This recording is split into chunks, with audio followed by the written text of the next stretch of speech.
Promised Neverland, chapter 141, The Promise of 1,000 Years, part Yeah. one.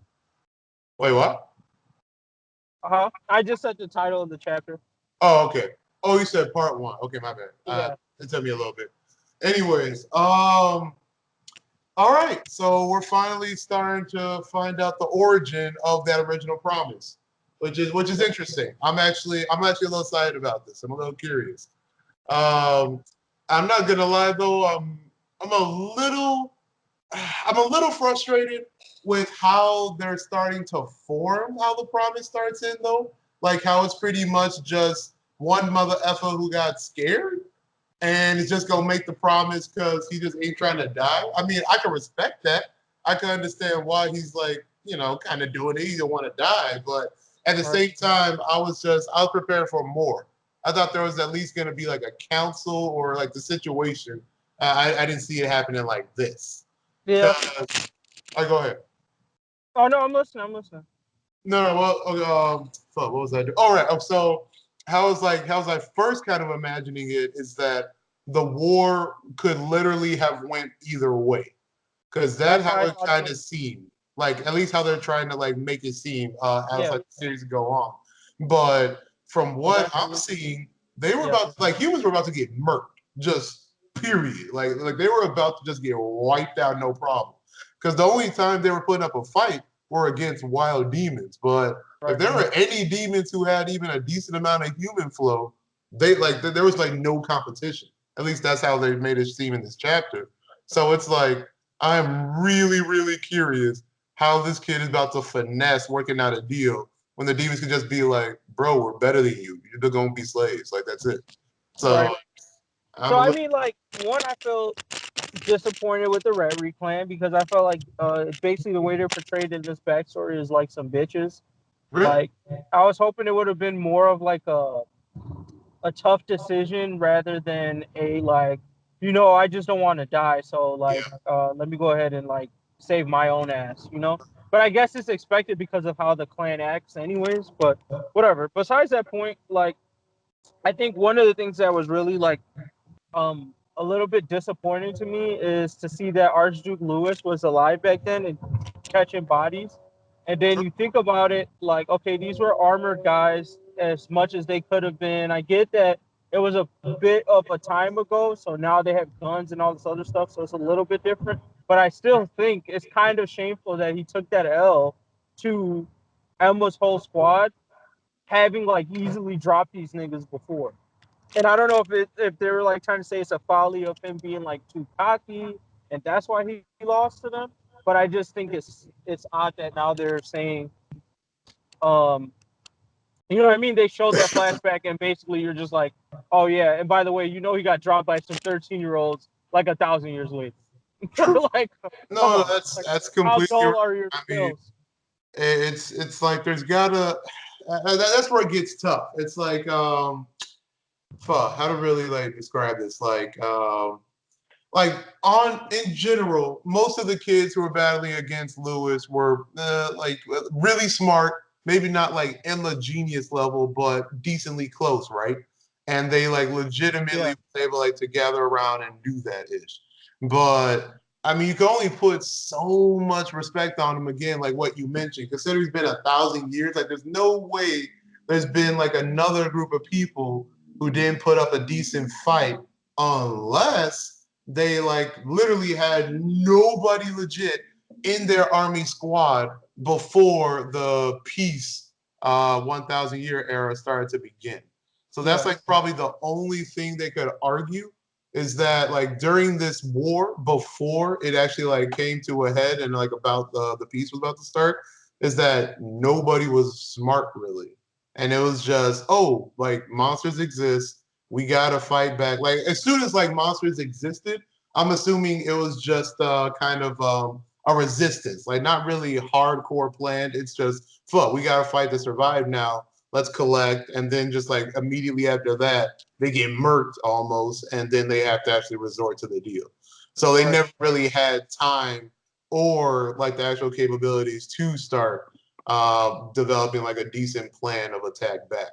But I mean that's still like so many ifs that have to happen, and it's like I don't know. It's a little too much to kind of go on. So I feel you there. Yeah. Also with like the crew of original dudes, like I hope they have like a deeper meaning to the story. Maybe like um besides what we're seeing there, because maybe potentially these guys are like the templates to the children we see today. I don't know, in some way, shape, or form, because like the guy hair similar to Emma, I guess you could reach and say that. Like they got some swole niggas in there. Like I don't know, I don't know how true this theory is, but I just am curious. I feel like they're gonna be more than just whatever this promise is, and honestly, the promise might end up being a lie because the way shit's going, um, I'm wondering how the Ratri clan really, because they're talking about this portal to where we just dumped all the humans over here. I'm starting to lose faith in that actually being real. Mm. Like just because of the way Ratri seems, he doesn't seem like he's coming to help. He seems like he was scared to die. And he's like, all right, let's just make a truce or a deal or some shit. Right. So I don't know if he really saved that much of the population. I feel like maybe he just saved his own ass and his family's ass, and then it was just like, yeah, we'll keep a couple of other people as servants, and then everyone else can just be all beat for the rest of the time. Um, I don't think. Okay. I don't think. Honestly, actually, I don't think it's fuck. Can't even talk. I don't think it's really that far into it. Um. Okay, I'm a little conflicted. Okay, so Yeah. I had I had initially a theory that it was going to be him talking to like the demon Jesus, whatever you want to call him, whatever. Um and that like he worked out the deal that pretty much everyone like two worlds are split, but they still give them some humans to start making farms so they can still eat humans, do whatever they want to do. But as far as how that exact deal came to be, I think it was actually more of like the demon Jesus's plan, and like he just be like, "Yo, just spare me, whatever." And then Yeah. he's just like, "Nah, f around, we'll go split into blah blah." And then like he comes out and just be like, "Oh yeah, I created like this awesome plan situated where we just got to get rid of like the villains' babies or whatever, so they can start farming." But we're actually all good. Like pretty much he's like the false hero, long story Right. short, like after that deal comes out. But the only thing I've been trying to figure out is like what the demon Jesus would want from her or from Yeah. Emma I or from definitely thought he's gonna eat her.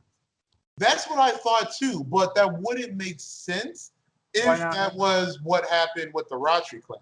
You know Yes, what I that's mean? true. Because I don't think So he has the mindset Emma has to be worth being eaten for it. That's what I would say. But like for me, the whole test to get to him thing, I was like, I feel like that makes it proof to him that you have the mind he needs to sustain himself if he needs to still eat to stay exactly. powerful. So I'm like, Uh, oh, he basically makes everyone go through this test, and once they see him, he's like, all right, yeah, I'll do whatever the fuck you want. Just let me eat you because I need your mind to stay alive. right. And like that really did make sense. And I believe that all the way up to now. And it's Yeah. like that's where it gets weird. It's like it's got to be maybe some kind of version of that, or maybe fuck like oh snap. What if it's oh no, that'd be crazy though. What if it's like oh fuck. What if it's like okay, this is super crazy. I just thought of, but Uh-huh. what if effing it's like effing how would you say it? It's like a super setup for like a grandkid or like just a human period. Like I don't Yeah. care what you wish for as long as you make it.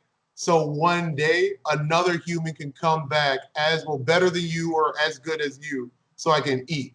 You know what I mean? And just to continue the chain of a human coming to me that's like mind open, as smart as fuck so I can continue my sustenance. You know what I mean? Because technically, if it was just let me eat you, then there's easily a way where he would never be able to eat a good human before. Like he would need like a continuous source of humans being brought to him of Emma quality. And that Yeah. wouldn't happen except for all this other ish that actually made Emma Emma. So it's like I don't know. I mean, it could be like super convoluted like that, but I could kind of see it. So it's like Emma, I'm gonna either eat you or like your third grandkid, like so something like I don't know. I can't think of it right now, but something No, I along feel what you're those saying. lines, where it's like Yeah. it guarantees him like a super fantastic human brain later down the line. Mm, So that's in interesting. doing that to make it like this convoluted system, you know what I mean? And it's Yeah. like I don't know, it can get like super weird like that. I can feel that, but I don't know. Like everything's just not fitting perfectly if how I'm thinking about it. So hmm, Yeah. it's Last interesting nonetheless. last thing I want to bring up is what do you feel about I guess it's Jillian? I don't remember. But like basically the demon clan that got exiled because I feel like they're gonna Lord Bayon bringing him up means I think they're gonna play a part in this flashback and maybe get the reason why they were exiled. But in my head, I'm like, they couldn't be the tribe that helped. At first, I was because you know how they showed the two people walking up to the gate in the beginning of the flashback. So I was like, oh, maybe this is like the Gillian guy, and that's why they were like, all right, you're exiled because you helped these humans out, like you betrayed us, basically. So I feel like he's gonna play a part in the story, and I think it's gonna be like on some human and demon should get along type shit, and that's why they're gonna be like, nah, fuck you, you're out. But I don't feel like it's gonna be with the Ratri clan because I feel like they're being established that like even generations back them niggas was on some bullshit. So like, Yeah. I don't think he would want to help them.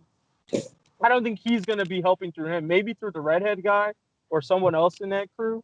He'll be trying to like help them with the what the promise thing is gonna be. But yeah, I just do you think they're gonna play in this at all?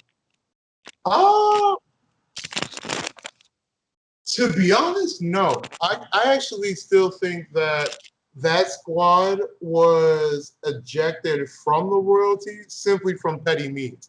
Either Mm, if that included where like the whatchamacallit, the hierarchy of the demon nobility, it just literally couldn't sustain his noble branch yeah. anymore, like based on the promise, or they just, you know, after so many farms or something, like the good food couldn't again balance out. So he had to get Mhm. kicked out from that. But Got it. I don't think it was from the betrayal of humans, simply by how they interacted with Norman. I felt Mm, like there was too much. There was too much base demon yeah, animosity. animosity there, Yeah, and like that makes I could sense. also see that if it happened, like you know, oh man, I was like with y'all before, but you betrayed me, so I'm super salty about it. I don't think that's it because I don't think like based on how again he was talking to Norman that he even showed that amount of respect that that would have even been possible to happen. You know what Right. I mean? So I don't think so. I think it's just nobility being nobility who literally is only loyal to them and maybe two other people, maybe. But Okay. whatchamacallit. Now, like even based on like those few panels of them walking to the door, and like Yeah. the owl on like Patrick's shoulder too. He seemed like super like his mouth, like I was like kind of that kind of like that, you know, like that crack or that like I'm nervous kind of look. Like you still kind of see that even with his eyes covered, and he said Yeah. remarks like that. I don't think he's really prepared for this at all. So I think that he was literally alone when like Lewis wiped out his squad. Then Lewis, like just for kicks, I mean Lewis could have just killed him, but I feel like just for kicks, Lewis was like, you know what? Let's take you back. Let's see how this happens. Let's see how this flows through. Takes All him right. back. Rodri, Typical Lewis in behavior. essence, wait, what? I said typical Lewis behavior. Right. Like I can actually see that. And goes back. Ratri somehow finesses it. I'll give him some big ups for that, for not dying like all this time. And then is able to see the Demon King, well, Demon Jesus, whatever. And then was able to just, I don't know, I guess technically another finesse too. Or the Demon Jesus was like, bro, you trash, but low key, I can see this working out pretty well if we do it this certain way. So I'll help you out if we do this, and this, which was the actual promise. Like that's how I kind of see this going. Gotcha. Okay. Well, let's go ahead and rate it. I think I probably just opened up some more plot points, but still not really like brought me back to the fold just yet. So I would probably give this a flat decent chapter. I think it was a good read. They set up some good stuff. It was cool to see the flashback. I was happy for that. So yeah, I Yeah, think decent for me. yeah. With this flashback, it's pretty much like the start of the end kind of thing, you know. Mm-hmm. Uh, but let's see. I'll probably give this probably. Huh. It's. I'll probably give like a decent minus. Yeah, I'm giving Okay. it a decent minus. For the simple fact that again though, I'm still disappointed that the origin of how the promise itself started to be manifested is still lackluster, and it's Mm-hmm. still just like it seems like Demons should have just took the W. Like they're not showing me how like maybe the next chapter they'll redeem Ratri a little bit, but I don't like the promise being more out of desperation and fear than out of like complete logic. And I don't know if that really came off correct slash made sense, but at least that's how I'm seeing it. It's just like this is literally the very last tactic they can do just for them to survive. It's not Right. like, it's not like the demons and the humans were going to wipe each other out. It was humans were going to die, period. And that's what I was like, really? Yeah. So, decent minus. All right. Cool.